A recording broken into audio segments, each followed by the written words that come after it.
আজ এই পুনরুত্থান দিনে প্রভু আমাদেরকে যে বাক্য দিয়েছেন, আসুন আমরা প্রথমে তা পাঠ করি। প্রথম করিন্থীয় 15 অধ্যায় 12 থেকে 19 পদ।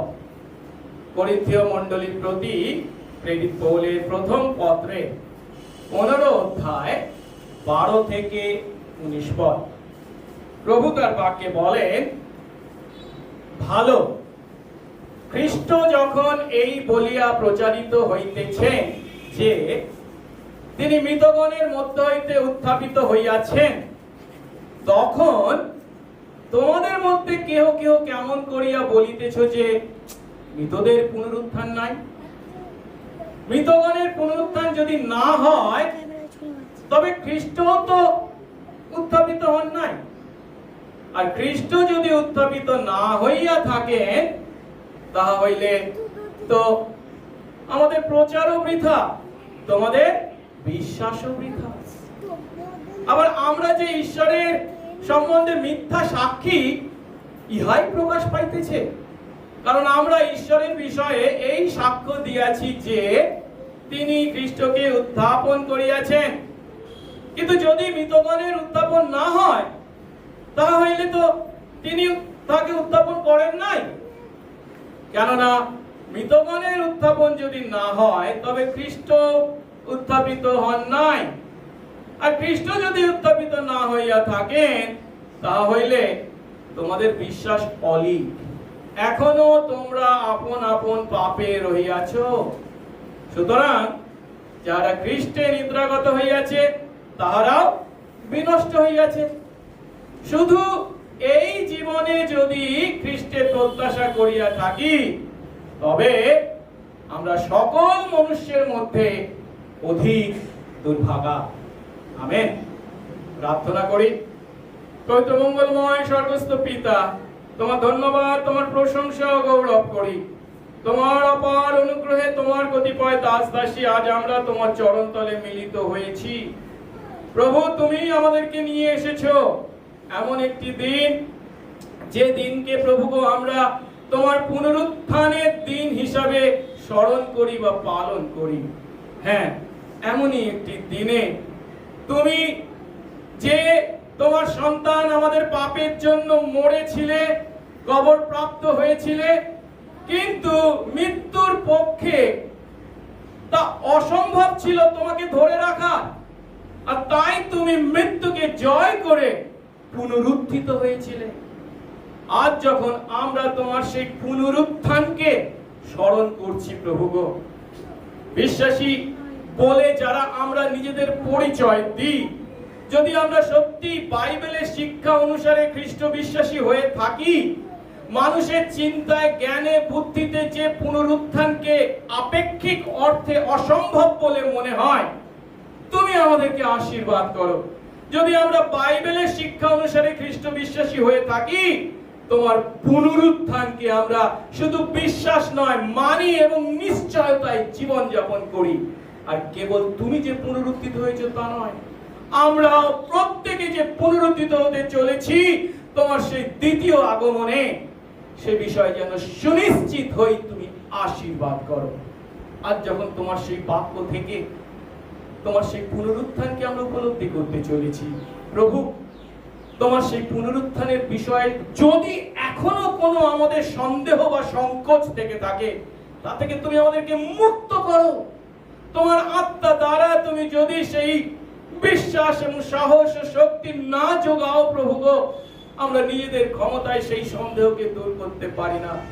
তুমি সেদিন ইম্মাউয়ের পথে সেই দুইজন শিষ্যের হৃদয়কে যেমন তোমার বাক্য দ্বারা উত্তপ্ত করেছিলে, আজও প্রভু তুমি একইভাবে আমাদেরকে উত্তপ্ত করো তোমার বাক্যের দ্বারা, এবং সেই বাক্যের সত্যতা মেনে তুমি যে পুনরুত্থিত, সেই প্রথম মণ্ডলীর বিশ্বাসীদের ন্যায় সমচ্চরে আমরা যেন ঘোষণা করি তিনি জীবিত। সঙ্গে সঙ্গে থাকো, যিশু নামে এই প্রার্থনা চাই, আমেন। আমরা বসবো।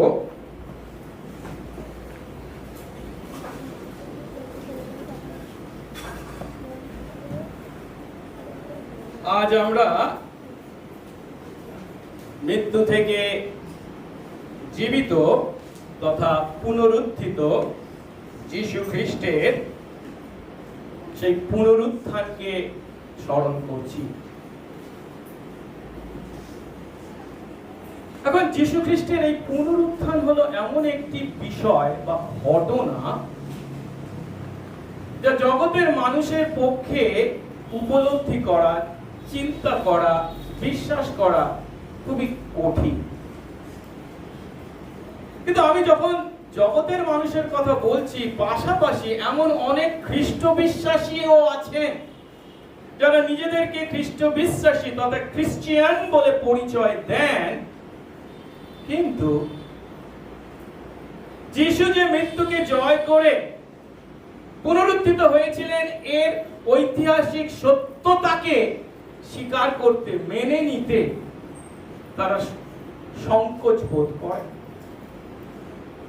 কারণ এই আধুনিক জগতের মানুষ বা সাধারণ মানুষ, বিজ্ঞান মনস্ক মানুষ, তারা ভাবে যদি কেউ মরে যায়, মৃত্যু হয়, সে তো মৃত্যুর মধ্যেই থাকে।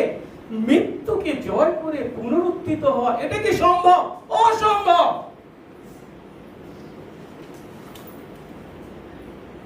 কিন্তু আমরা যদি নিজেদেরকে ঈশ্বর বিশ্বাসী সন্তান বলে, খ্রিস্ট বিশ্বাসী বলে পরিচয় দিই, খ্রিস্টিয়ান বলে, আমরা আর সমস্ত কিছু মানবো, শিখবো, সৎ পথে চলবো, দান ধ্যান করবো, মিথ্যা কথা বলবো না, চুরি করবো না, অর্থাৎ নৈতিক জীবন যাপন করব, তার দ্বারা কি আমরা খ্রিস্ট বিশ্বাসী হতে পারি?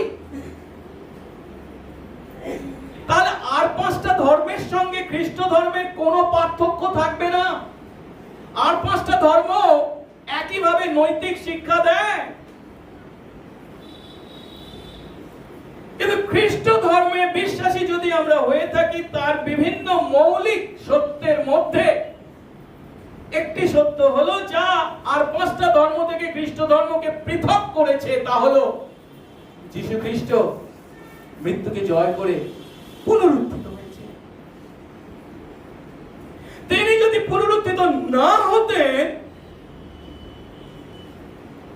তাহলে আমরা কেউ আমাদের পাপ থেকে উদ্ধার পেতাম না। আমাদের বিশ্বাস ছিল বৃথা, আমাদের প্রচার ছিল বৃথা, বা আজ এখানে এসে তার আরাধনা করা বৃথা। আমরা কোন মৃত মানুষকে, মৃত ব্যক্তিকে আরাধনা করবার জন্য এখানে উপস্থিত হয়নি। তিনি মৃত্যুকে জয় করে পুনরুত্থিত হয়েছেন, আজও জীবিত, তার আরাধনা করতে উপস্থিত হয়েছি। তাই আজ আমি আপনাদের কাছে যে প্রভুর বাক্য প্রচার করতে চলেছি, 1 করিন্থীয় 15 অধ্যায় 12 থেকে 19 পদকে ভিত্তি করে তার শিরোনাম দিয়েছি, আপনি কি যিশুর পুনরুত্থানে বিশ্বাস করেন? আজকে আমার এই প্রচারটা অন্য দিনের প্রচারের থেকে একটু আলাদা হবে। অন্যান্য দিনে আমি যখন প্রচার করি, শাস্ত্র বাক্যের পদ ধরে ধরে, শব্দ ধরে ধরে ব্যাখ্যা করি, একে বলে ব্যাখ্যামূলক প্রচার। কিন্তু আজ আমি আপনাদের কাছে টপিক্যাল সারমন, যার অর্থ বিষয় ভিত্তিক, এই যিশুর পুনরুত্থানকে ভিত্তি করে এই বাক্যের দৃষ্টিকোণ থেকে আমি প্রচার করব। তাই অন্য দিনের প্রচারের থেকে আজকের প্রচারটা হয়তো একটু আলাদা লাগবে। আমরা যখন যিশুর এই পুনরুত্থানকে স্মরণ করছি, তা যে তার জীবনের একটি ঐতিহাসিক ঘটনা, তা যেন আমরা উপলব্ধি করি।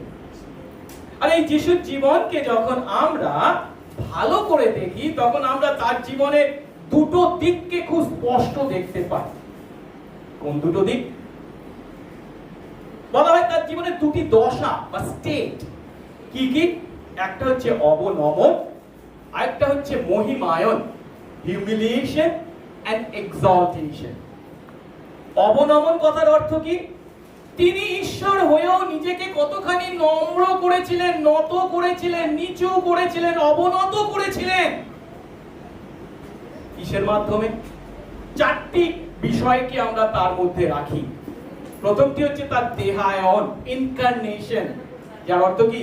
তিনি ঈশ্বর হয়েও মানুষ হয়ে মা মরিয়মের গর্ভে জন্মগ্রহণ করলেন। তিনি ঈশ্বর, তিনি ছিলেন শুধু ঈশ্বর প্রকৃতির অধিকারী, কিন্তু তিনি যে মানুষকে সৃষ্টি করেছিলেন সেই মানুষের প্রকৃতির 100% অধিকারী হয়ে, মানুষ হয়ে এই পৃথিবীর মাটিতে মা মরিয়মের গর্ভে জন্মগ্রহণ করলেন। একাধারে তিনি ঈশ্বর এবং মানুষ। ঈশ্বরের মানুষ হওয়াটা তার পক্ষে, একটা মানুষের পক্ষে পিঁপড়ে হওয়ার থেকেও হাজার হাজার গুণ নিজেকে নিচু করলেন, অবনত করলেন। শুধু কি তাই, তারপরে তার জীবনে আছে দুঃখ ভোগ। তার জীবনের প্রথম থেকে শেষ পর্যন্ত এই পৃথিবীর মাটিতে যে 33 বছর কাটিয়েছিলেন, তিনি আমার আপনার মতো দারিদ্র্যের সঙ্গে লড়াই করেছেন। তিনি বিধানদাতা হয়ে বিধান পালন করেছেন নিজে। তিনি কত দুঃখ কষ্ট ভোগ করেছেন, যার চূড়ান্ত নমুনা তার শেষ সপ্তাহে আমরা দেখতে পাই। তৃতীয়ত, তিনি মৃত্যু ভোগ করেছেন। যখন ক্রুশের উপর পিতা ঈশ্বর পর্যন্ত তাকে পরিত্যাগ করেছেন, তিনি ঈশ্বর হয়েও আমাদের জন্য মরলেন।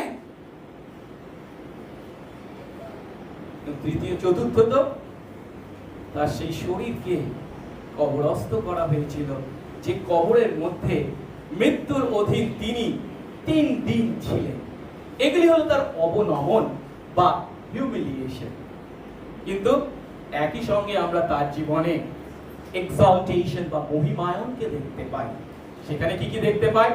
তিনি মৃত্যুকে জয় করে পুনরুত্থিত হয়েছেন, জীবিত হয়েছেন। শুধু তাই নয়, তিনি যে পিতার কাছ থেকে এসেছিলেন সেই স্বর্গে ফিরে গেছেন, স্বর্গারোহণ করেছেন। স্বর্গে ফিরে গিয়ে তিনি কি করেছেন? এখন সে পিতার ডান দিকে বসে আছেন, উপবেশন। এবং চতুর্থটি হচ্ছে, তিনি পুনরায় দ্বিতীয়বারের জন্য আসতে চলেছেন রাজার বেশে বিচার করতে। এখন আমরা যিশুর জীবনের এই যে দুটি দশাকে দেখলাম, অবনমন এবং মহিমায়ন, এগুলো যে একেবারে সরল রেখায় এতদূর পর্যন্ত অবনমন হলো, ঠিক তারপর থেকে তার মহিমায়ন শুরু হয়েছে এমনটি নয়। এগুলি তার জীবনে ছড়িয়ে ছিটিয়ে ছিল। তার মানে যদিও আমরা তার দেহায়ন বা জন্মকে চিন্তা করি অবনমন হিসাবে, কিন্তু তার মধ্যেও কিন্তু মহিমায়ন ছিল। যেমন ধরুন, যখন তার জন্ম হয়েছিল, হেরোদ রাজা তাকে মারতে যদিও উদ্ধত হয়েছিল, ঠিক কথা, কিন্তু একই সঙ্গে আমরা কি দেখতে পাই? পূর্ব দেশ থেকে লোকেরা, পণ্ডিতরা এসেছিল তাকে সম্মান জানাতে। ঠিক একই ভাবে আমরা যখন তার জীবনকে দেখতে পাই, যে জীবন ছিল দারিদ্র্যে পরিপূর্ণ, দুঃখ কষ্টে পরিপূর্ণ, সেই পরিচর্যা কালে সকল সময় কি তিনি এই অবনমনের সেই ঘটনার পরিস্থিতির মুখোমুখি হয়েছে? না। একই সঙ্গে লোকেরা তার প্রশংসাও করেছে, তার জয়ধ্বনিও করেছে, যদিও উপহাসও করেছিল। এমন অনেক লোককে আমরা দেখতে পাই। শেষ সপ্তাহে আমরা দেখতে পাই লোকেরা তাকে হোসান্না জয়ধ্বনিও দিয়েছিল, কিন্তু একই সঙ্গে আবার তারা চিৎকার করে বলেছিল, ওকে ক্রুশে দাও। এখন একটু আগে আমরা দেখলাম অবনমনের শেষ দুটি ভাগ কি? মৃত্যু ভোগ এবং কবর প্রাপ্তি, এবং তারপরে আসবে কি? পুনরুত্থান। কিন্তু এই মৃত্যু ভোগ এবং কবর প্রাপ্তি থেকে পুনরুত্থানে যে মহিমায়ন ঘটেছিল, এটা যে হঠাৎ ঘটেছিল এমন কথা কিন্তু চিন্তা করলে আমরা ভুল করব।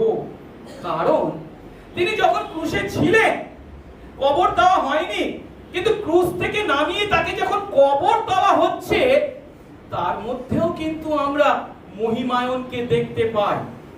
আপনি বলবেন কেন? তার কারণটা হচ্ছে, সেই সময়কার রোমীয় আইন অনুসারে যে সমস্ত অপরাধীকে ক্রুশে পেরেক মেরে হত্যা করা হতো, তাদের মৃতদেহকে সরকারের দ্বারা বর্জিত করা হতো। আর সরকারের দ্বারা মৃতদেহ বর্জিত হওয়ার কারণে সেই মৃতদেহের সৎকার করা যেত না। জানেন, যাদের ক্রুশে বিদ্ধ করে হত্যা করা হতো, তাদের মৃতদেহের প্রতি কি করা হতো? তাদের মৃতদেহকে জেরুসালেমের বাইরে আবর্জনা ফেলার একটা জায়গা ছিল, যেটাকে গেহেন্না বলে, সেই গেহেন্নায় ফেলে দেওয়া হতো, ট্যাম্প করা হতো, এবং সেখানে সেই মৃতদেহকে আগুনে পোড়ানো হতো, ভস্মীভূত করা হতো। এবার চিন্তা করে দেখেছেন, ইহুদিদের একজন মৃতদেহকে কবর দেওয়া নয়, তার দেহকে ভস্মীভূত করা হতো, এটা ইহুদিদের পক্ষে কতখানি লজ্জা, অপমান, অবনমনের চূড়ান্ত আকার ছিল।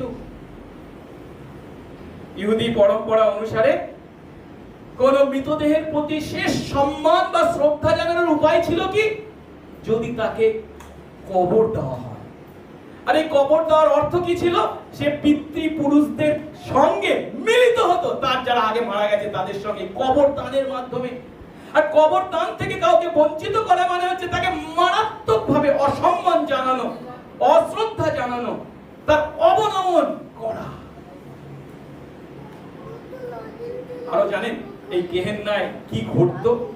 সেখানে তো আবর্জনা ফেলা হতো, আর সেখানে সেই মৃতদেহকে যখন ফেলা হতো তার দ্বারা কি বলে সম্ভব ছিল কি, চারিদিকে কি বলে অস্বাস্থ্যকর পরিবেশকে তৈরি করা, কারণ সেই মৃতদেহ মুচে গলে নষ্ট হবে না। কিন্তু তা যাতে পরিবেশকে অস্বাস্থ্যকর করে না তোলে, সেই জন্য সেখানে আগুন জ্বালানো হতো এবং দাও দাও করে জ্বলতো এবং চিরকালের জন্য জ্বলতো, সব সময় জ্বলতো। এই কারণেই যিশু তার পার্থিব পরিচর্যা কালে নরকের বর্ণনা দিতে গিয়ে এই গেহেন্নাকে নির্দেশ করেছিলেন। আমরা যদি মার্ক 9 অধ্যায় 48 পদ দেখি, তিনি বলা হয়েছে নরকে তো লোকদের কীট মরে না, সেখানে অগ্নি মানে আগুন নির্বাণ হয় না, মানে আগুন নেভে না। এখানে নরকের জন্য এই শব্দকে ব্যবহার করা হয়েছে, গেহেন্না, যেখানে সেই আবর্জনা ফেলা হতো, ক্রুশবিদ্ধদের মৃতদেহকে ফেলে দেওয়া হতো বা ট্যাম্প করা হতো। এখন দেখুন, যিশু আর 5 জন অপরাধীর ন্যায় সেই ক্রুশে বিদ্ধ হয়েছেন, যার অর্থ কি রোমীয় সরকারের দ্বারা তার মৃতদেহ বর্জিত। তাহলে কি তার মৃতদেহ কেউ কোথায় এই গেহেন্নায় আবর্জনা ফেলার স্থানে ট্যাম্প করার কথা ছিল? কিন্তু পিলাত যিশুর ক্ষেত্রে এই নিয়মের ব্যতিক্রম করেন। হতে পারে নির্দোষ যিশুকে মৃত্যুদণ্ডে দণ্ডিত করে তিনি বিবেক দংশন অনুভব করেছিলেন। আর যখন আরিমাথিয়ার যোসেফ যিশুর দেহ চান তার কাছে কবর দেওয়ার জন্য, তখন তিনি দয়াপূর্ণ হয়ে যিশুর মৃতদেহকে আরিমাথিয়ার যোসেফের হাতে তুলে দিয়েছিলেন। হতে পারে বিবেক দংশনের কথা যদিও আমরা বলছি, বাইবেলে কিন্তু এর কোনো কথা বা উল্লেখ নেই। কিন্তু তার পরিবর্তে যেটা বাইবেলে উল্লেখ পাই আমরা স্পষ্ট করে, সেটা হলো এই ঘটনার মধ্যেও পিলাত যিশুর দেহকে আরিমাথিয়ার যোসেফের হাতে তুলে দিলেন, যেন তার দেহকে সেই আবর্জনা ফেলার স্থানে ফেলে না দেওয়া হয়, তাকে কবর দেওয়া হয়। তা ঈশ্বরের সার্বভৌমত্বে ঘটেছে, কারণ ঈশ্বর প্রায় 800 বছর পূর্বে যিশয় ভাববাদের মাধ্যমে ভাববাণী করেছিলেন। যিশয় 53 অধ্যায় 9 পদে কি বলেছিলেন? মৃত্যুতে তিনি সেই খ্রিস্ট কার সঙ্গী হবেন? ধনবানের সঙ্গী হবেন। আর এই ধনবান কে? এই হচ্ছে আরিমাথিয়ার যোসেফ। আর তাই আমরা দেখতে পাই যিশুর দেহকে আবর্জনা স্থানে সেই গেহেন্নে ফেলে দেওয়া নয়, কিন্তু পিলাত যখন আরিমাথিয়ার যোসেফকে অনুমতি দিলেন, তখন আরিমাথিয়ার যোসেফ নিকোদিমকে সঙ্গে নিয়ে যিশুর দেহকে ক্রুশ থেকে নামিয়েছিল। এবং বলা হয়েছে যোহানের সুসমাচার যদি দেখি, 50 অগুর নিয়ে, মানে বিভিন্ন মশলা ইত্যাদি নিয়ে তার শরীরকে মশিনার কাপড় দিয়ে বেঁধে তার নিজের কবরে রেখেছিল, যে কবরটার মধ্যে তার আগে কাউকে কখনো রাখা হয়নি। আর এই আরিমাথিয়ার যোসেফ সম্পর্কে বাইবেল কি বলে? মথি বলে তিনি ছিলেন ধনী, মার্ক বলে তিনি ছিলেন সম্ভ্রান্ত মন্ত্রী, লুক বলে তিনি ছিলেন সৎ ও ধার্মিক, আর যোহন কি বলে জানেন? এক ধাপ এগিয়ে গিয়ে তিনি ছিলেন যিশুর শিষ্য। যিশুর দেহকে আরিমাথিয়ার যোসেফ নিকোদিমের সাহায্যে সেই কবরের মধ্যে রেখেছিলেন। আর তার ফলস্বরূপ 3 দিনের জন্য পৃথিবী অন্ধকারে নিমজ্জিত হয়েছিল, যার অর্থ যিশুর সমস্ত শিষ্যরা পালিয়ে গেছে, নিজেদেরকে লুকিয়েছে, কারণ তাদের স্বপ্ন ভঙ্গ হয়েছে।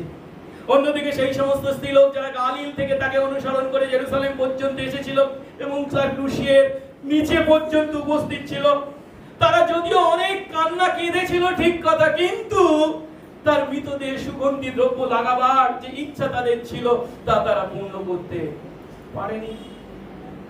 আর শুধু পৃথিবী যে অন্ধকারে নিমজ্জিত ছিল তাই নয়, এই 3 দিনের জন্য ঈশ্বরও নীরব ছিলেন। কিন্তু 3 দিন পর, আচ্ছা এখানে যখন এই 3 দিনের কথা বলা হচ্ছে আমাদেরকে এটা উপলব্ধি করতে হবে। আপনারা বলবেন কি করে 3 দিন হলো? শুক্রবার সূর্যাস্তের পূর্বে তাকে যদি দেওয়া হয় তাহলে কি কবর দেওয়া হয়, তাহলে কি তারপর শনিবার একদিন হলো, তারপর কি রবিবার, তাহলে 2 দিন মেরাকেটে হবে, হয়তো 3 দিনটা হবে কি করে? ইহুদিদের দিন গণনা অনুসারে একটা দিনের 1 ঘন্টা হলেও সেটাকে একদিন হিসেবে চিন্তা করা হতো। আর তাই শুক্রবার যেহেতু সূর্যাস্তের পূর্বে তাকে কবর দেওয়া হয়েছে, আর ওদের দিন গণনা হতে কখন থেকে কখন পর্যন্ত? এক সূর্যাস্ত থেকে অন্য সূর্যাস্ত পর্যন্ত।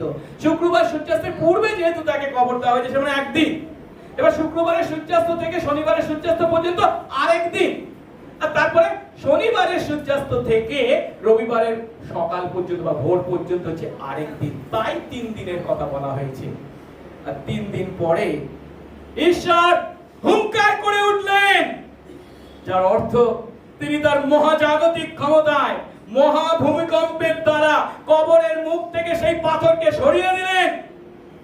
হঠাৎ তার সৃজনশীল শক্তিতে খ্রিস্টের মৃতদেহে তিনি প্রাণের সঞ্চার করলেন। তার হৃৎপিণ্ডে পুনরায় স্পন্দন শুরু হলো, তার ধমনীতে রক্ত প্রবাহিত হতে শুরু করলো। মৃত্যুর দ্বারা যে মাংস ক্ষয় পেয়েছিল সেই মাংস পুনরায় শক্তি অধিকারী হলো। তার দেহকে যে মসিনা কাপড়ে বেঁধে রাখা হয়েছিল সেই কাপড় আর তার দেহকে ধরে রাখতে পারলো না।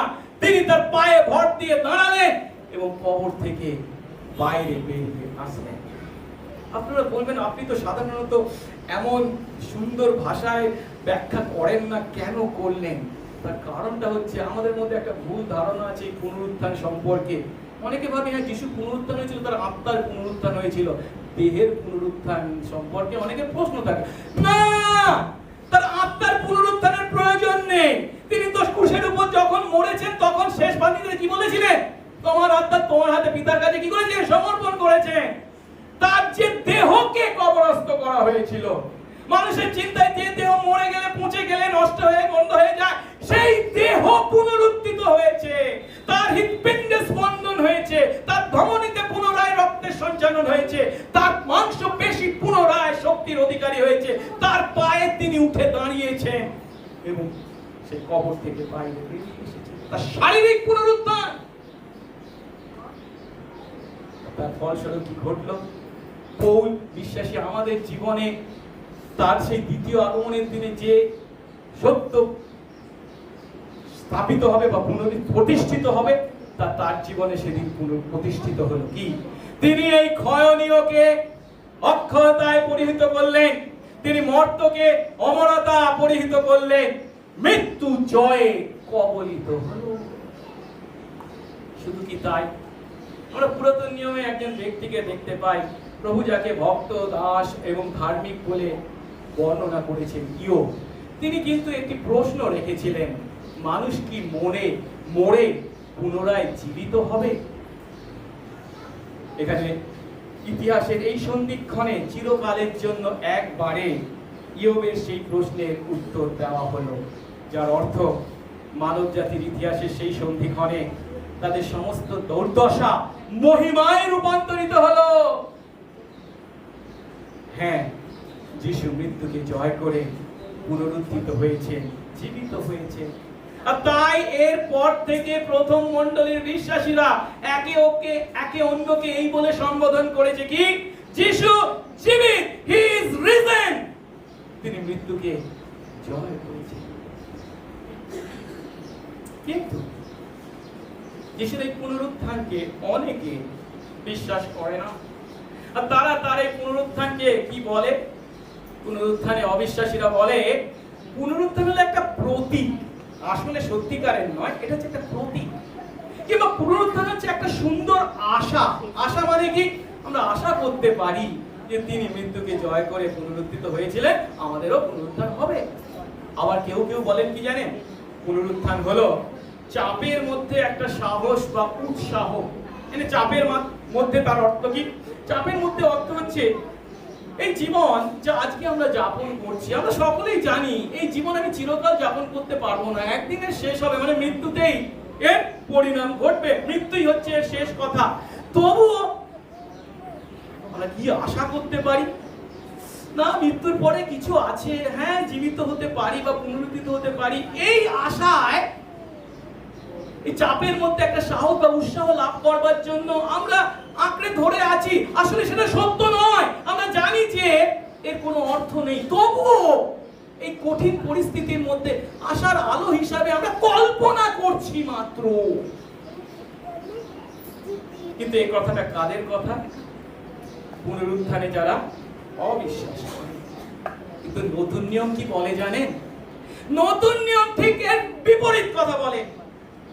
যারা অবিশ্বাস করে তারা যখন পুনরুত্থানকে কল্পনা প্রসূত আশা বা সাহসের কথা বলছে, তখন নতুন নিয়ম যিশুর পুনরুত্থানকে সম্পূর্ণ ঐতিহাসিক ঘটনা বলে ঘোষণা করে।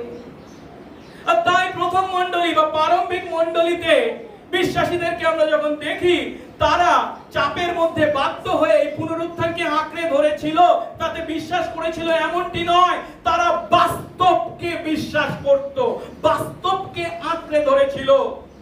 পুনরুত্থানের তাই কাল স্থান সম্বন্ধে পরিষ্কারভাবে নতুন নিয়মে বর্ণনা করা হয়েছে।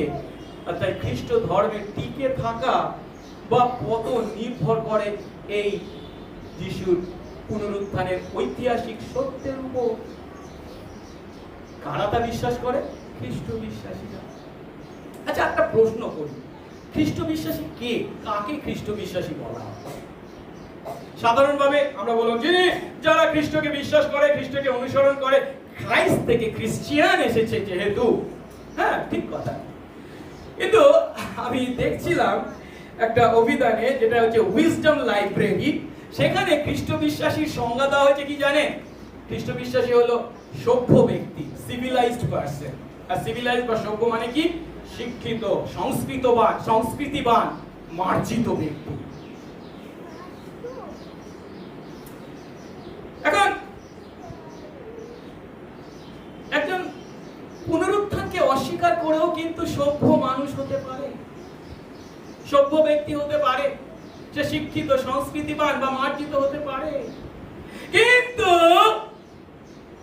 বাইবেলের শিক্ষা মেনে যদি খ্রিস্ট বিশ্বাসী হতে হয়, সে কখনো পুনরুত্থানকে অস্বীকার করতে পারে না। পুনরুত্থানকে অস্বীকার করে কেউ কখনো বাইবেলের শিক্ষা মেনে খ্রিস্ট বিশ্বাসী হতে পারে না। তাই যারা নিজেদেরকে খ্রিস্ট বিশ্বাসী বলে পরিচয় দেয় কিন্তু যিশুর পুনরুত্থানকে অস্বীকার করে, তাদেরকে কাদের সঙ্গে তুলনা করা যায় জানেন? তারা সাপের জিভে কথা বলে। সাপের জিভের কথা জানেন? এর দুভাগে বিভক্ত রয়েছে। একটা ভাগ দিয়ে কোথা থেকে গন্ধ আসছে, কি গন্ধ আসছে সেটা বুঝতে পারে, আর আরেকটা জিভ দিয়ে, আরেকটা ভাগ দিয়ে কোথা থেকে আসছে সে সেটা বুঝতে পারে। মানে দুভাগ দিয়ে দু ধরনের কাজ করে। আমরা খ্রিস্ট বিশ্বাসী হয়ে কখনো এই সাপের জিভে কথা বলতে পারি না। একদিক দিয়ে আমরা গন্ধ শোকার ন্যায় বলবো আমি খ্রিস্ট বিশ্বাসী, আর অন্যদিকে কোথা থেকে আসছে সেই গন্ধটা সেটা বোঝবার জন্য আমরা বলবো কি না, পুনরুত্থান কখনো সত্য হতে পারে না, তা কখনো হতে পারে না বাইবেলের শিক্ষা মেনে যদি আমরা খ্রিস্ট বিশ্বাসী। আপনি তো বলবেন কিন্তু না, এমন তো অনেক ঈশ্বরতাত্ত্বিকও ছিলেন বা আজকের দিনে আছেন ঈশ্বরতাত্ত্বিক, মানে বাইবেল বিশারদ, তারাও তো এই পুনরুত্থানের সম্ভাবনাকে অস্বীকার করেছে। হ্যাঁ, তারা সম্ভাবনাকে অস্বীকার করা নয়, তারা একেবারে কি পৌরাণিক কাহিনী। আবার কেউ কেউ বলে কি জানে, এটা শিষ্যদের দ্বারা আবিষ্কৃত বা ঘোষিত একটা দাবি। তার মানেটা কি? তারা যিশুর পুনরুত্থান যে ঘটেছে তার অভিজ্ঞতা যে প্রথমে লাভ করেছিল তা নয়, তারা চিন্তা করলো কি এই যিশু তো মারা গেছে, সব তো শেষ হয়ে গেছে, তাহলে আমাদের কি হবে? আচ্ছা একটা চিন্তা করে দেখি, উনি তো মৃত্যুর আগে পুনরুত্থান সম্পর্কে কিছু বলেছিলেন, আচ্ছা সত্যি সত্যি সেটা হয়েছে, একটা চিন্তা করে দেখি। মানে কি পুনরুত্থানের বিশ্বাসটাকে তারা আগে তৈরি করেছে। এখন পুনরুত্থানের বিশ্বাসকে যদি তারা ধরে থাকে তাহলে তার কি প্রয়োজন? তাহলে নিশ্চয়ই তিনি পুনরুত্থিত হয়েছিলেন, তারপর তারা যিশুর পুনরুত্থানের কথা ঘোষণা করেছিলেন বলে এই সমস্ত ঈশ্বরতাত্ত্বিকরা যারা যিশুর পুনরুত্থানে বিশ্বাস করে না তারা বলে থাকে কি না এটা শিষ্যদের দ্বারা আবিষ্কৃত ও ঘোষিত দাবি। কিন্তু বাইবেল বলে যিশুর পুনরুত্থানই শিষ্যদের মধ্যে যিশুর পুনরুত্থানের বিশ্বাস তৈরি করেছিল। আপনি বলবেন কোনটা আগে কোনটা পরে, এটা কি এতই গুরুতর? হ্যাঁ, এটা খুবই গুরুতর। আগে যিশুর পুনরুত্থান ঘটেছে তারপরে তারা পুনরুত্থানে বিশ্বাস করেছে, নাকি আগে তারা পুনরুত্থানের বিশ্বাসটাকে তৈরি করেছে আর তারপর বলছে কি যিশু পুনরুত্থিত হয়েছে? সম্পূর্ণ আলাদা। যখন আমরা বিশ্বাস করি যিশু সত্যিই আগে পুনরুত্থান হয়েছে, তাই তাদের সেই পুনরুত্থানের বিশ্বাস তাদের মধ্যে গড়ে উঠেছে, তখন আমরা হচ্ছি খ্রিস্ট বিশ্বাসী। কিন্তু যারা বলছে পুনরুত্থানের বিশ্বাস তাদের মধ্যে আগে তৈরি হয়েছে তারপরে তারা পুনরুত্থানের ঘটনার কথা প্রচার করেছে, তারা হলো ধর্মভ্রষ্ট। এখন বাইবেল কি বলে? বাইবেল পরিষ্কারভাবে, বাইবেলের লেখকরা নিজেদেরকে পুনরুত্থিত যিশুকে স্বচক্ষে দেখার দাবি করেছে, এবং সেই দাবি কেবল যে তাদের মুখের কথা ছিল তা নয়, সেই দাবির পক্ষে তারা তাদের নিজের জীবনকে বাজি ধরতেও পিছপা হয়নি। প্রারম্ভিক মণ্ডলীর বিশ্বাসীরা অর্থাৎ আর্লি চার্চের বিশ্বাসীরা এই সত্যের পক্ষে তাদের জীবন দিতেও দ্বিধা করেননি। যখন আজকের দিনে তথাকথিত অনেক মণ্ডলীর বিশ্বাসীরা এই যীশু খ্রিস্টের পুনরুত্থানের কথা বিশ্বাস করা বা স্বীকার করার পক্ষে দ্বিধাগ্রস্ত, তখন প্রথম মণ্ডলীর বিশ্বাসীরা যীশুর পুনরুত্থানের পক্ষে তাদের জীবন দিয়েছে। তাই খ্রিস্টের পুনরুত্থান হলো এমন একটি ঐতিহাসিক সত্য যা খাঁটি বিশ্বাসীদেরকে প্রাচীন রোমের গ্ল্যাডিয়েটরসদের থেকে অর্থাৎ মল্লযোদ্ধাদের থেকে পৃথক করেছিল। আচ্ছা, আমরা এই গ্ল্যাডিয়েটরসদের কথা জানি নিশ্চয়ই, মল্লযোদ্ধাদের কথা, যারা বেশিরভাগই হয়তো কৃতদাস ছিল, তাদেরকে ব্যবহার করে পশুদের সঙ্গে, মারাত্মক হিংস্র পশুদের সঙ্গে বা কোনো শক্তিশালী লোকের সঙ্গে যুদ্ধ কি বলে লড়াই করতে বাধ্য করা হতো, এবং তারপর যারা দেখতো তারা খুব আনন্দ পেত, হয়তো নৃশংসভাবে তার মৃত্যু হতো, আর তা দেখে রোমীয়রা খুব আনন্দ করত। কিন্তু তারা কেন লড়তো? তাদের না লড়ে উপায় ছিল না বলে, বা তাদেরকে বাধ্য করা হয়েছিল বলে, বা তাদের কোনো পুরস্কারের লোভ দেখানো হয়েছিল বলে। কিন্তু এই খ্রিস্ট বিশ্বাসীদের কথা চিন্তা করে দেখুন, তারা কোন লোভে বা বাধ্য করে কি তাদেরকে যিশুর পুনরুত্থানে বিশ্বাস করানো হয়েছিল? আজ আপনাকে যদি পেটে ছোড়া ঢুকিয়ে বলে যিশুর পুনরুত্থানে অবিশ্বাস কর নাহলে মরবি, বাধ্য করে যদি, আপনি কি করবেন? না, যিশুকে বিশ্বাস করে আমার কি লাভ আছে যদি মনে করি, তাহলে কি করবো? না, আমি পুনরুত্থানে বিশ্বাস করি, এটাই তো স্বাভাবিক, তাই নয় কি?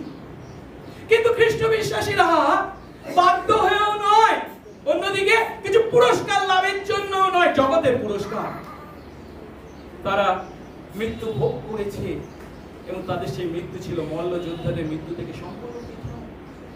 অন্যদিকে এই বিশ্বাসীরা যারা পুনরুত্থানে বিশ্বাস করত, তাদেরকে সম্রাট নিরো তার বাগানে পুড়িয়ে পর্যন্ত মেরেছেন, আর তিনি বাজনা বাজিয়েছেন, আনন্দ করেছেন।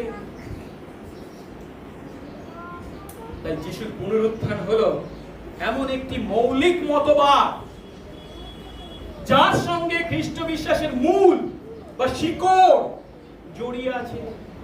যিশুর পুনরুত্থানকে বাদ দিলে খ্রিস্ট ধর্ম পৃথিবীর অন্য 5টা ধর্মের সঙ্গে আর কোনো পার্থক্য থাকে না,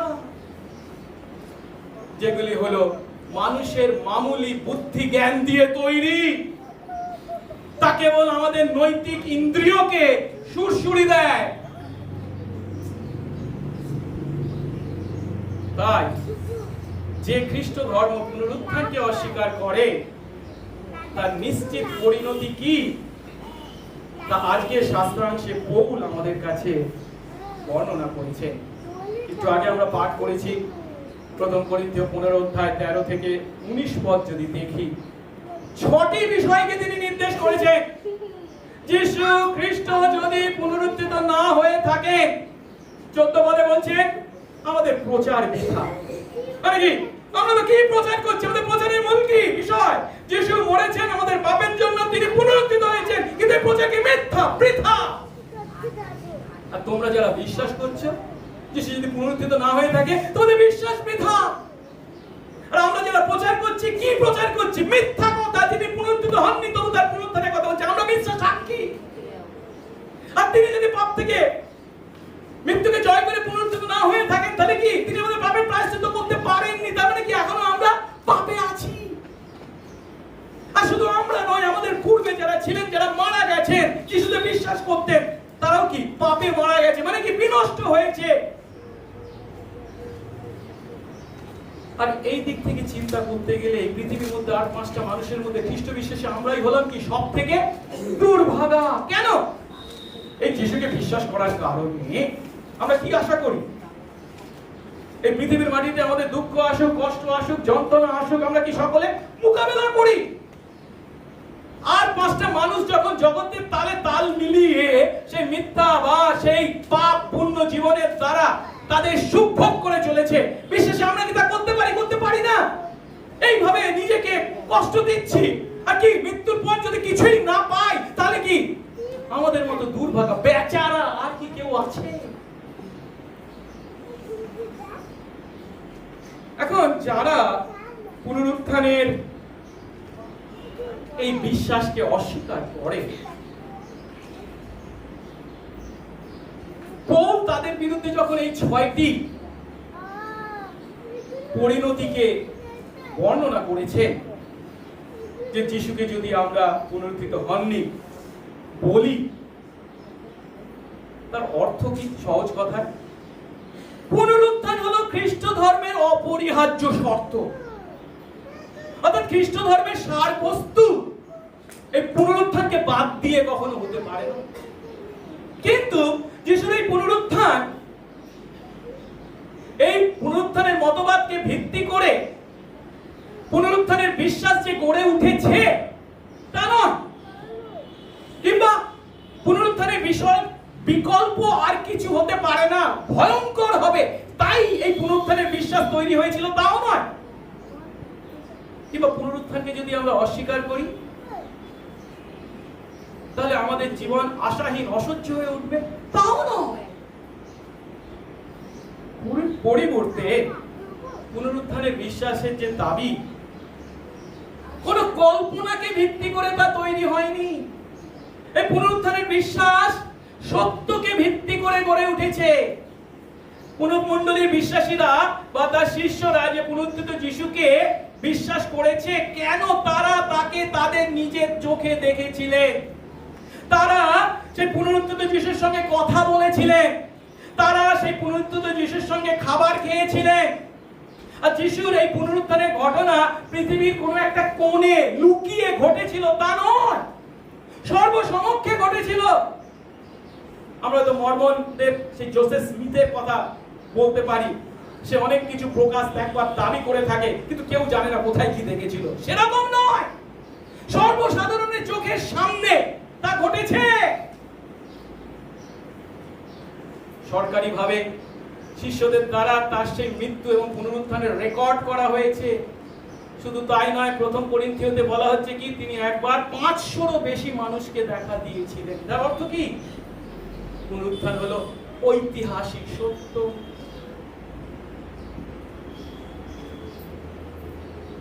এখন যারা পুনরুত্থানকে অস্বীকার করে, বিশ্বাস করতে চায় না, এই পুনরুত্থানের বিরুদ্ধে তাদের সব থেকে বড় আপত্তিটা কি জানে? অলৌকিক কাজ সম্পর্কে তাদের যে আপত্তি, অলৌকিক বলে কিছু হতে পারে না, মিরাকল বলে কিছু হতে পারে না। পুনরুত্থানের প্রতিও তারা সেই একই কথা বলে, কি? এটা কখনো ঘটতে পারে না, এটা অসম্ভব। কিন্তু বাইবেলের দৃষ্টিকোণ থেকে যখন আমরা তাদের এই কথাটাকে চিন্তা করি, এটা হলো খুবই হাস্যকর। কেন জানেন? যীশু খ্রিস্টের পুনরুত্থান সম্পর্কে বাইবেল সম্পূর্ণ বিপরীত কথা বলে। এরা যখন বলে যিশুর পুনরুত্থান হচ্ছে অসম্ভব ঘটনা, তখন বাইবেল বলে যিশু যদি পুনরুত্থিত না হতেন সেটা হতো অসম্ভব ঘটনা। একটু আগে আমাদের উপাসনার শুরুতে আমাদের পাস্টার মলয় বাবু শাস্ত্র থেকে যে অংশটা পাঠ করেছিলেন, প্রেরিত 2 অধ্যায়, সেখানে 24 পদে পিতর সেই 50 সপ্তমীর দিনে সেই ইহুদিদের সামনে কি ঘোষণা করেছিলেন? যারা যিশুর মৃত্যু সম্পর্কে ভালো মতোই অকিবহল ছিল, যারা তার সেই পুনরুত্থান সম্পর্কে অকিবহল ছিল, যিশুর মৃত্যুর পর যখন শিষ্যরা বলছে তিনি পুনরুত্থিত হয়েছেন, তখন তারা তার মৃতদেহকে বেরিয়ে নিয়ে এসে, দেখ তোদের যিশু, এই তো মৃতদেহ, কি তোরা পুনরুত্থানের কথা বলছিস? যা আমাদের ভারতবর্ষের মাটিতেও ঘটেছে এমন ঘটনা। কিন্তু তা হয়েছিল কি, সম্ভব হয়েছিল কি? না। সেই জেরুসালেম বিশ্বাসীদের উদ্দেশ্যে, জেরুসালেমের সেই ইহুদিদের উদ্দেশ্যে পিতর বলছে, ঈশ্বর মৃত্যু যন্ত্রণা মুক্ত করে তাকে উঠিয়েছেন, তাকে ধরে রাখতে মৃত্যুর সাধ্য ছিল না। আপনাদের নতুন বাইবেলে তার অনুবাদটা কি করা হয়েছে? মৃত্যুর পক্ষে অসম্ভব ছিল তার উপর প্রভাব ধরে রাখা। অসম্ভব। তারা বলছে যিশুর পুনরুত্থান অসম্ভব, আর বাইবেল বলছে মৃত্যুর মধ্যে তাকে ধরে রাখাটা অসম্ভব ছিল। মানে কি, পুনরুত্থিত না হওয়াটাই তার পক্ষে অসম্ভব ছিল। পিতর এখানে যে যুক্তিটাকে খাড়া করেছেন তা হলো, মৃতদের মধ্য থেকে জীবিত না হওয়া যিশুর পক্ষে অসম্ভব ছিল। কারণ মৃত্যুর দ্বারা যদি খ্রিস্টকে ধরে রাখা হতো, তাহলে মৃত্যুর যে নিয়ম, সেই মৃত্যুর নিয়মকে লঙ্ঘন করা হতো। একটু আগে আমি বলছিলাম, আধুনিক বিজ্ঞান সম্পন্ন মানুষ আমরা মনে করি কি, আমাদের চিন্তায় প্রকৃতির সাধারণ নিয়ম হচ্ছে কি, যা মারা যায় তা ক্রমশ মৃত থাকে, তাকে জীবিত করা সম্ভব নয়। কিন্তু যা মারা যায় সে ক্রমশ মৃত থাকে, এটা যে নিয়ম, এই নিয়মটা কাদের প্রতি প্রযোজ্য? কাদের প্রতি? বাইবেলের শিক্ষা অনুসারে পাপে পতিত প্রকৃতির প্রতি প্রযোজ্য, পাপে পতিত মানুষের প্রতি বা পাপে পতিত সমস্ত বিষয়ের প্রতি প্রযোজ্য। এটা হচ্ছে পাপে পতিত প্রকৃতির ধর্ম। কেন? আমি যদি বাইবেলটা কিছু ভালো করে দেখি বা উপলব্ধি করি, বাইবেল পরিষ্কার আমাদেরকে কি শিক্ষা দেয়? পাপের প্রতি ঈশ্বরের বিচারের ফলস্বরূপ মৃত্যু জগতে প্রবেশ করেছে। কেন এই পৃথিবীতে মৃত্যু এসেছিল? কিসের ফলস্বরূপ? পাপের ফলস্বরূপ। আদি পুস্তক 2:17 আমাদের সকলের জানা, যেখানে ঈশ্বর খুব পরিষ্কার ভাবে আদমকে বলছেন, শস্যত জ্ঞানদায়ক যে বৃক্ষ তার ফল ভোজন করো না, কারণ যেদিন তার ফল খাবে সেদিন মরবেই মরবে। ঈশ্বর আদমকে সতর্ক করেছিলেন। তো আপনি বলবেন, কিন্তু এখানে তো বলেছে যেদিন ফল খাবে সেদিনই মরে। আদম তো সেই দিনে মরেনি। ঠিক কথা, সেই দিনে মরেনি। কেন সেই দিনে মরেননি? তার কারণ ঈশ্বর তার প্রতি অনুগ্রহ প্রদর্শন করেছিলেন, তার মৃত্যুকে বিলম্বিত করেছিলেন। কিন্তু তার মৃত্যুকে যদিও তিনি বিলম্বিত করেছিলেন ঠিক কথা, কিন্তু পাপের ফলস্বরূপ, পাপের পরিণাম যে মৃত্যু, সেই মৃত্যুকে কি তিনি বাতিল করে দিয়েছিলেন? না। আদম 930 বছর বয়সে অবশ্যই মারা গিয়েছিলেন। তিনি মৃত্যুর যে বিচার তাকে বাতিল করেননি, জাস্ট কি করেছিলেন? সম্প্রসারিত করেছিলেন, দীর্ঘায়িত করেছিলেন। আদমকে যখন সৃষ্টি করা হয়েছিল তখন তার মধ্যে দুটো সম্ভাবনা ছিল। কি? মৃত্যুর সম্ভাবনা, আরেকটা কি? মৃত্যুকে এড়ানোর সম্ভাবনা। কিন্তু আদম যখন ঈশ্বরের আজ্ঞা লঙ্ঘন করেন, তখন সেই মৃত্যুকে এড়াবার সম্ভাবনাকে হাতছাড়া করেছিলেন বা হারিয়ে ফেলেছিলেন। আর সেই পাপের বিচারের ফলস্বরূপ তার পক্ষে মৃত্যুকে এড়ানো অসম্ভব হয়ে উঠেছিল। কিন্তু এটা কার কথা? আদমের কথা। কিন্তু এখন আমরা কার কথা আলোচনা করছি? যিশুর কথা।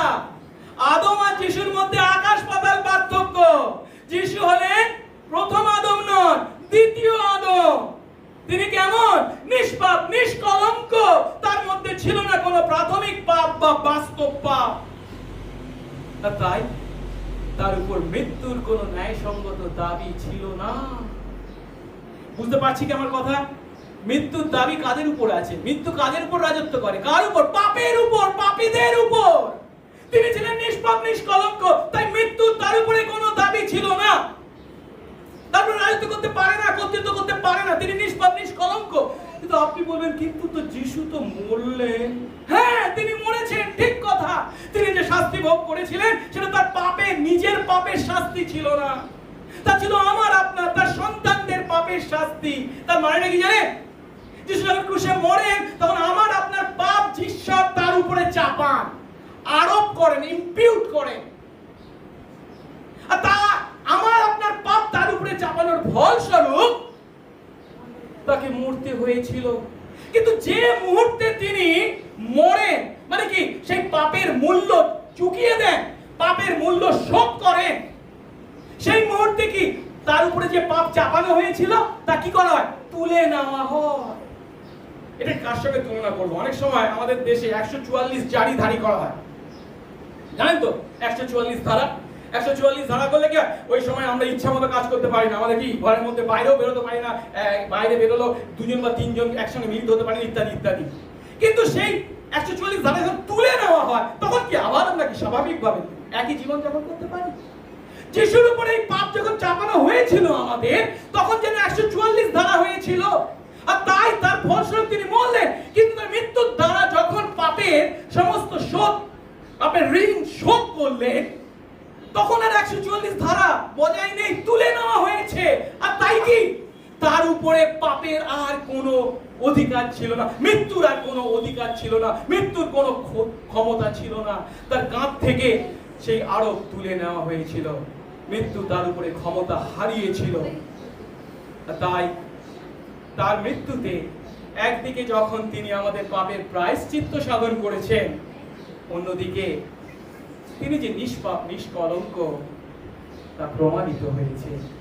পৌল তাই বলেন রোমীয় 4:25 তার সেই পুনরুত্থান প্রমাণ করে যে তিনি আমাদের ধার্মিক গণিত করবার জন্য মৃত্যুকে জয় করে পুনরুত্থিত হয়েছে।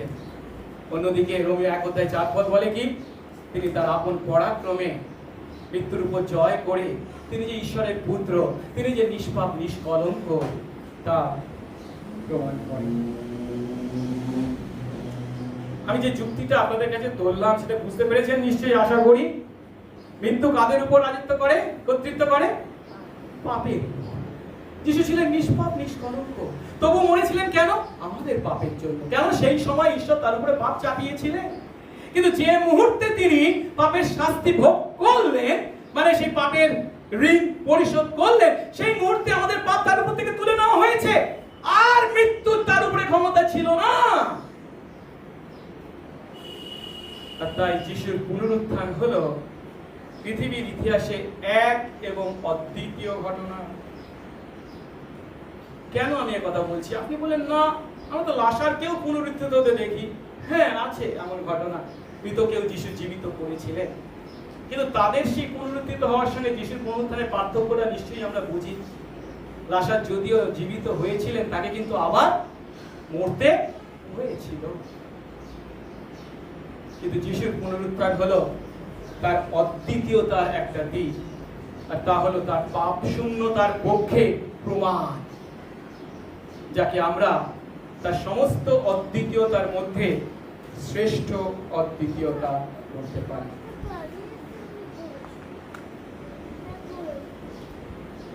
এখন ঈশ্বর যদি খ্রিস্টকে চিরকালের জন্য মৃত্যুর মধ্যে ফেলে রাখতেন, জানেন, তাকে যদি পুনরুত্থিত তিনি না করতেন, তাহলে সেই কাজটা কেমন হতো? তাহলে তিনি তার সেই কাজের দ্বারা তার ধার্মিকতা ও ন্যায় বিচারের বৈশিষ্ট্যকে জলাঞ্জলি দিতেন। ঈশ্বরের সেই কাজ হতো মারাত্মক অন্যায়, অবিচার, যদি তিনি যিশুকে মৃত্যু থেকে পুনরুত্থিত না করতেন।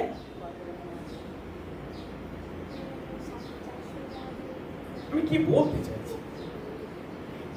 আমি যেটা বলতে চাইছি, যিশু যে মৃত্যু থেকে পুনরুত্থিত হয়েছেন তা দেখে যে আমরা অবাক হব তা নয়।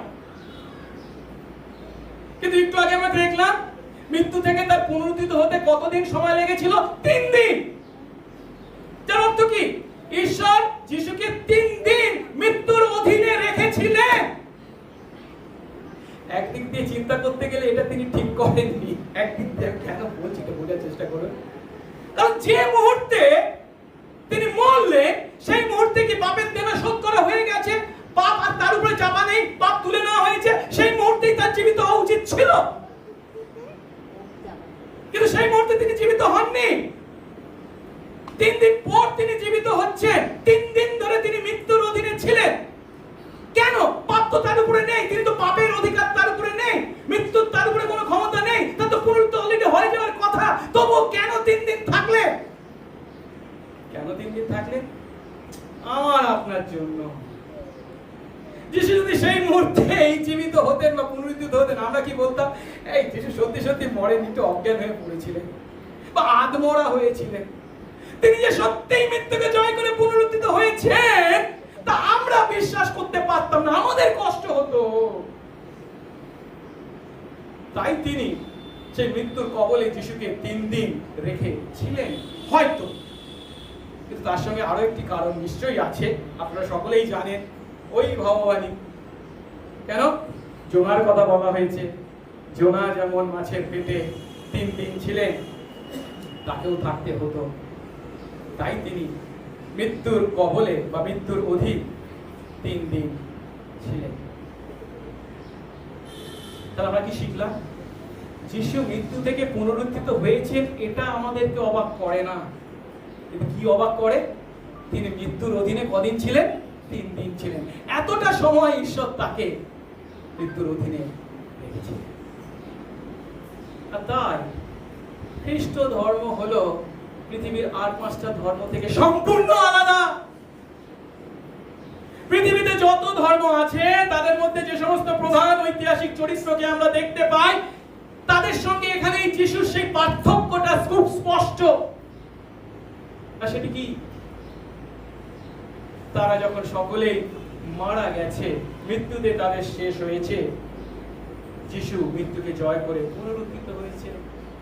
গৌতম বুদ্ধ মারা গেছেন, মোহাম্মদ মারা গেছেন, কনফুসিয়াসও মারা গেছেন, তারা কেউ পুনরুত্থিত হয়নি, কারণ তাদের সকলের উপর মৃত্যু কর্তৃত্ব করেছে। কিন্তু নিষ্পাপ নিষ্কলঙ্ক যিশুর উপর মৃত্যুর কোনো ক্ষমতা ছিল না। মৃত্যুর পক্ষে অসম্ভব ছিল তাকে ধরে রাখা, তার উপরে প্রভাব ধরে রাখা। তাই কেবল তিনি মৃত্যুকে জয় করে পুনরুত্থিত হয়েছেন। তাই তিনিই কেবল আমাদের পাপের প্রায়শ্চিত্ত করতে সক্ষম। ইব্রিয় 2:14 বলে, ভালো সেই সন্তানরা যখন রক্ত মাংসের ভাগী, তখন তিনি নিজেও সেই রূপ তার ভাগী হলেন, যেন মৃত্যু দ্বারা মৃত্যুর কর্তৃত্ব বিশিষ্ট ব্যক্তিকে অর্থাৎ দিয়াবলকে শক্তিহীন করেন। এখানে যে মৃত্যুর কর্তৃত্ব বিশিষ্ট ব্যক্তির কথা বলা হয়েছে না, এই মৃত্যুর উপর যার কর্তৃত্ব আছে, মানে কাকে নির্দেশ করা হয়েছে? শয়তানকে, দিয়াবলকে। কিন্তু শয়তান বা দিয়াবল কাদের উপর কর্তৃত্ব করে? যারা পাপী। কিন্তু যিশু কি? নিষ্পাপ, তার উপরে কর্তৃত্ব করার ক্ষমতা তার ছিল না। তাই যিশুর পুনরুত্থান হলো তার নিষ্পাপতার পক্ষে অদ্বিতীয় সাক্ষ্য।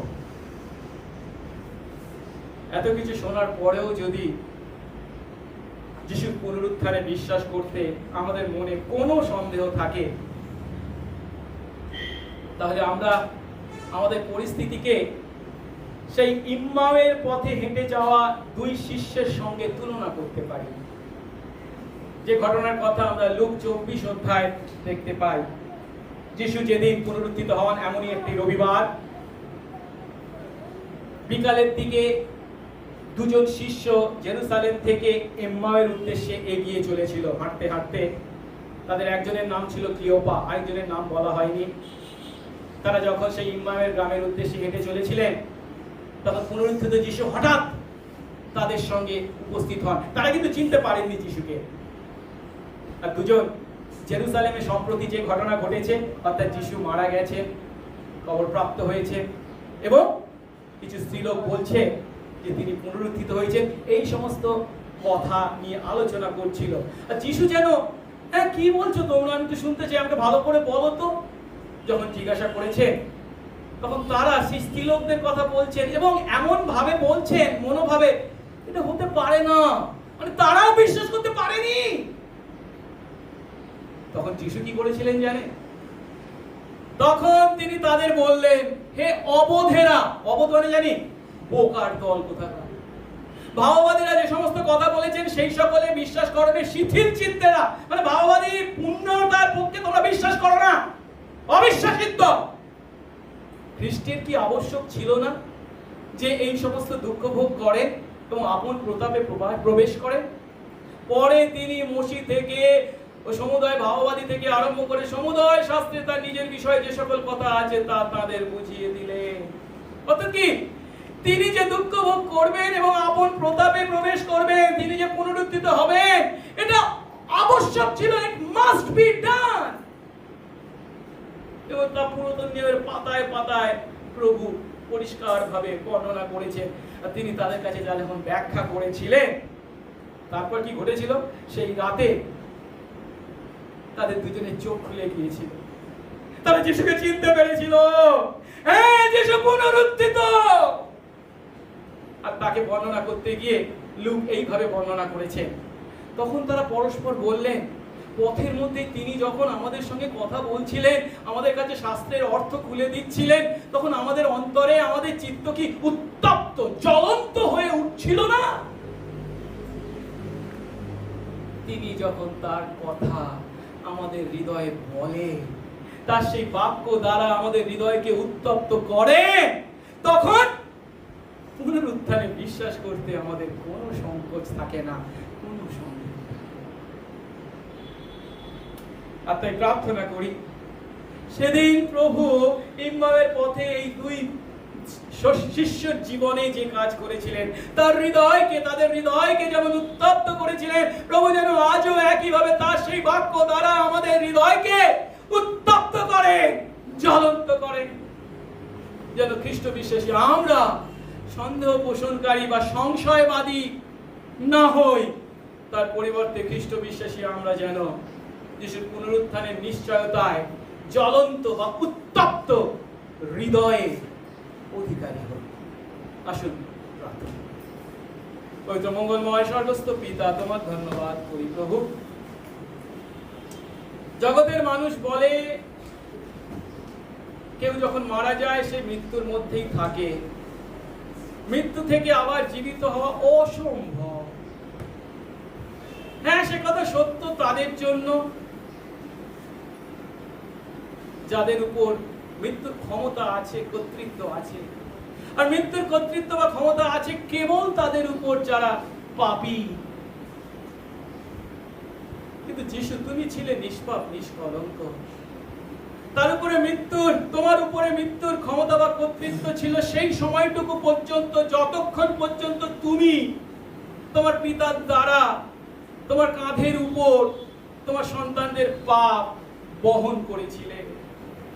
যে মুহূর্তে তাদের পাপের ঋণের শোধ তুমি পূর্ণ করেছিলে, সেই মুহূর্তে তাদের সমস্ত পাপ তোমার কাঁধ থেকে তুলে নেওয়া হয়েছিল। মৃত্যু তোমার উপরে সমস্ত কর্তৃত্ব বা ক্ষমতা হারিয়েছিল, কারণ তুমি নিষ্পাপ, নিষ্কলঙ্ক। তাই মৃত্যু থেকে পুনরুত্থিত হওয়াটা অসম্ভব নয়, কিন্তু সেই মৃত্যুর অধীন তুমি ছিলে 3 দিন, এটাই ছিল অসম্ভব।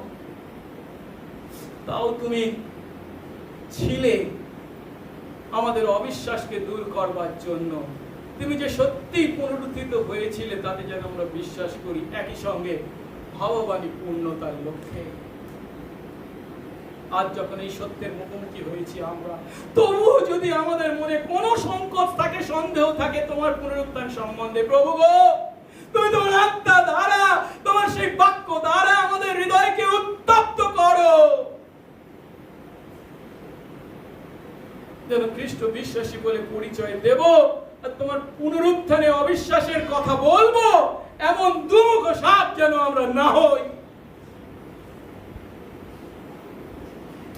চিরকাল তোমার পুনরুত্থানের পক্ষে সাক্ষ্য দানকারী বিশ্বাসী আমাদেরকে করে তোলো, সঙ্গে সঙ্গে থাকো।